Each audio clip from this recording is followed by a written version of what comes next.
Uma análise sobre os custos de produção, utilização da palma forrageira na alimentação do rebanho. Estes são temas das palestras que acontecem no Circuito Agropecuário Pecuária de Leite, no dia 17 de março, no município de Nossa Senhora da Glória, em Sergipe. O evento, promovido pelo Sistema FAES e Senar, é gratuito e faz parte do programa Sertão Empreendedor, um novo tempo para o semiárido, desenvolvido em parceria com o Sebrae. Quem vai conversar com a gente sobre a iniciativa é o superintendente do Senar Sergipe, Dênio Leite. Bom dia, Dênio. Bom dia, Marcelo Lara. Bom dia a todos os produtores do nosso Brasil. Então vamos começar, conta pra gente aí em detalhes aí qual é o foco do Circuito Agropecuário.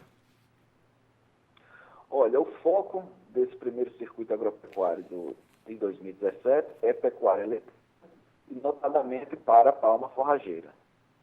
E quem é que pode participar? Olha, como todos os eventos do Sistema, a Federação da Agricultura e Senar, é um evento gratuito.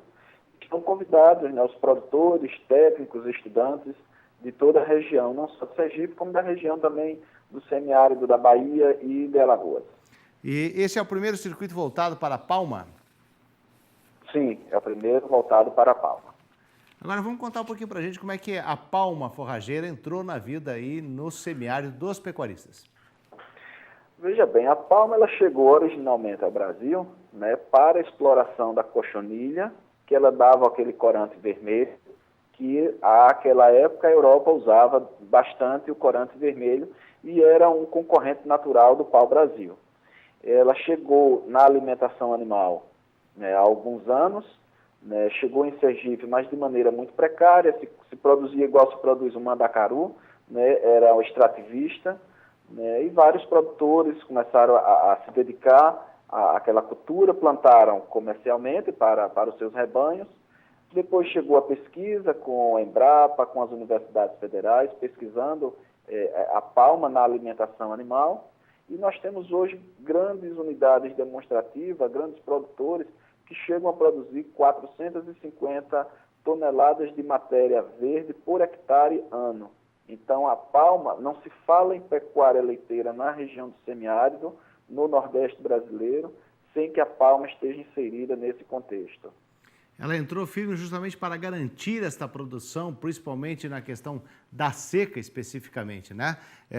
Qual é o potencial do leite aí na região? Olha, a região de Nossa Senhora da Glória, que é o local do evento, é que onde concentra os grandes laticínios, né, 80% da produção de leite é nessa região do semiárido. Sergipe hoje, mesmo com essa seca, deve produzir em torno de 850 mil litros de leite bovino. Né? É uma região típica somente para a pecuária leiteira. Nós não temos a agricultura lá como outra fonte agropecuária. Então, o leite é uma atividade que está presente em todos os municípios do estado, então, mas a região do semiárido é a região que concentra a grande parte da produção e dos laticínios. Por isso a escolha, então, de Nossa Senhora da Glória. Sem sombra de dúvida, nós chamamos a capital do leite, a capital do ouro branco, né, no estado de Sergipe.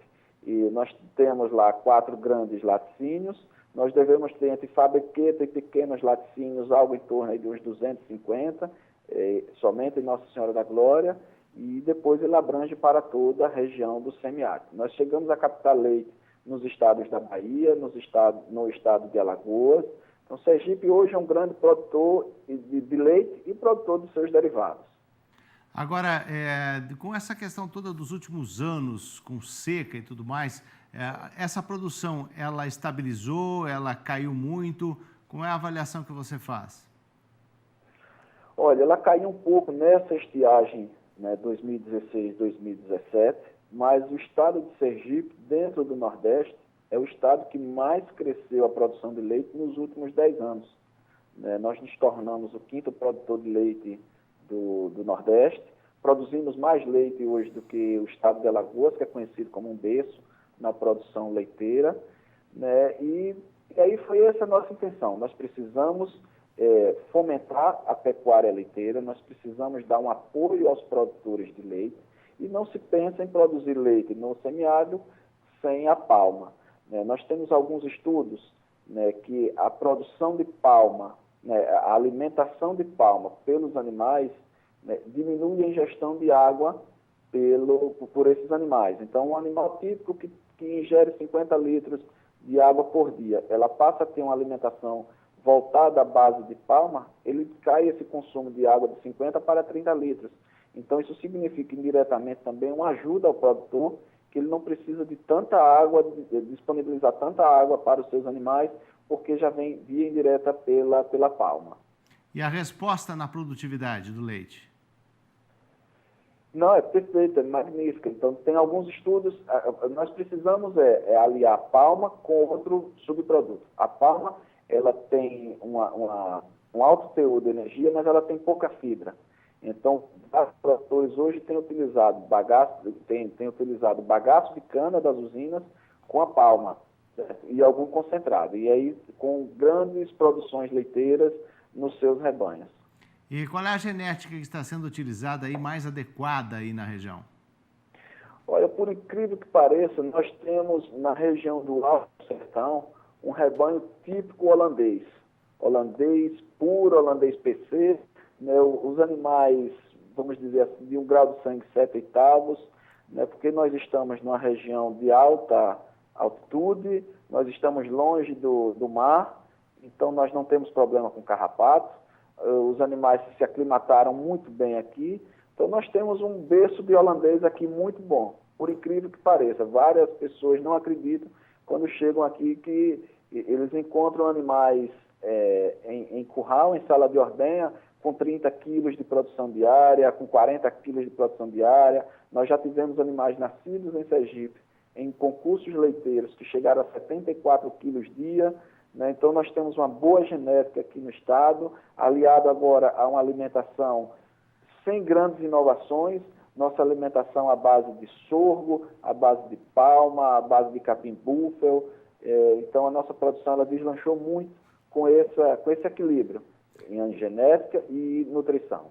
E surpreende mesmo, né? Vocês freestyle, semi-confinado, como é que fazem esse manejo desse rebanho? E também se você está usando, falou 7/8, girolando? 7/8 de holandês com gir, né, o girolando. Nós temos algum freestyle, nós temos também já implementando no estado alguns composto barra. É um estado que nós costumamos dizer que ele é pequeno, mas é um estado ousado. E na produção leiteira que ele é mais ousado ainda. Ah, com certeza, né? Porque aí o 3/4, meio sangue também é utilizado aí, não? Olha, algumas regiões sim, quando a gente chega mais para o litoral, aí nós temos um animal meio sangue, porque é uma região mais suscetível ao carrapato, né, uns animais que já não se criam estabulados, já se criam um pouco mais extensivamente, então nós temos animal com um grau de sangue mais equilibrado no meio sangue, ou 3/4. Interessante. Agora, esse estímulo à palma forrageira, como é que está a aceitação dos produtores? Eles conseguem produzir isso na propriedade com tranquilidade ou encontram dificuldade para isso? Tem que comprar fora? Não, nessa época do ano, foi uma situação atípica 2016. Né? 2016, 2017 foi uma época atípica e alguns produtores, sim, estão buscando fora, mas justamente o enfoque desse evento é para que o produtor ele se qualifique melhor, ele venha conhecer novas técnicas, novas tecnologias, né? Palma adensada, ele deixar aquele plantio que ele tem convencional, passar para uma palma adensada, ele tratar a palma como uma cultura perene, né? Então ele tem que preparar solo, ele tem que escolher boas sementes, ele tem que fazer o uso de fertilizante e não mais só de esterco animal, então ele tem que fazer uso de fertilizante, para ele ter uma boa produção e sim uma reserva. Né? Nós vemos a Europa produzir com 6 meses de animal estabulado e em 6 meses ele produz esse alimento. O Nordeste tem uma condição melhor ainda do que a Europa. Né? Nós contratamos recentemente um estudo para a irrigação desta palma. Nós sabemos que aqui na região do semiárido, muitos poços são cavados, certo? Mas encontra água salobra. É uma água que tem um alto teor de sal. Então, os animais não conseguem ingerir essa água.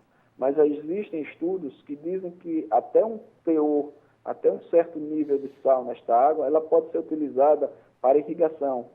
E nós temos também esse estudo com reuso de água. Então, toda a água que é utilizada na residência e no curral, ela é armazenada e depois usada na irrigação. Para nós termos exemplificar, nós precisamos, para 1 hectare de palma, 3.000 litros d'água a cada 15 dias. Se essa mesma área fosse utilizada para pastagem ou para milho, nós precisaríamos de 50.000 litros d'água. Então, nós estamos tentando encontrar uma solução de baixo custo para que o produtor aumente ainda mais a produtividade da sua palma e lhe dê uma garantia, uma tranquilidade para que ele produza durante a estação seca. Isso aí, muito, muito importante estar nesse grau de desenvolvimento. Agora, você pode falar um pouquinho para a gente aí sobre a programação do circuito? A programação nós prevemos na sexta-feira, dia 17, iniciar às 9 horas da manhã, com café da manhã com diversos produtos da região. Nós teremos 3 palestras. A primeira palestra com o Sidney, ele vai falar um pouco de implantação, de custo de implantação da palma com o sistema adensado simples e adensado duplo. Ele vai trazer quais são os custos destes 2 métodos, quais são os benefícios e as restrições em cada um deles. Nós temos uma palestra com o professor Djalma, que ele é pesquisador do IPA. Ele vai falar um pouco sobre as curiosidades. Qual é a melhor hora para cortar essa palma, qual é a melhor semente, qual é a melhor época do ano, ou qual é a melhor época do dia para você fazer uma irrigação, para você fazer uma aplicação de herbicida.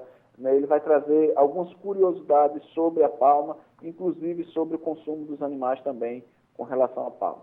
O professor Airon, ele é um professor da Universidade Federal Rural de Pernambuco. Ele é uma pessoa que dedicou toda a sua vida à palma. Ele já esteve conosco aqui no ano passado. Então, ele vai trazer alguns dados sobre o equilíbrio, o balanceamento da ração, da ingestão animal de palma com outros subprodutos. E vai falar um pouco dessa irrigação de palma com água salobra e água de reuso doméstico. Tá certo, então está feito o convite. Eu agradeço a participação do superintendente do Senar Sergipe, Dênio Leite. Muito obrigado, tenha um bom dia. Muito obrigado, Marcelo.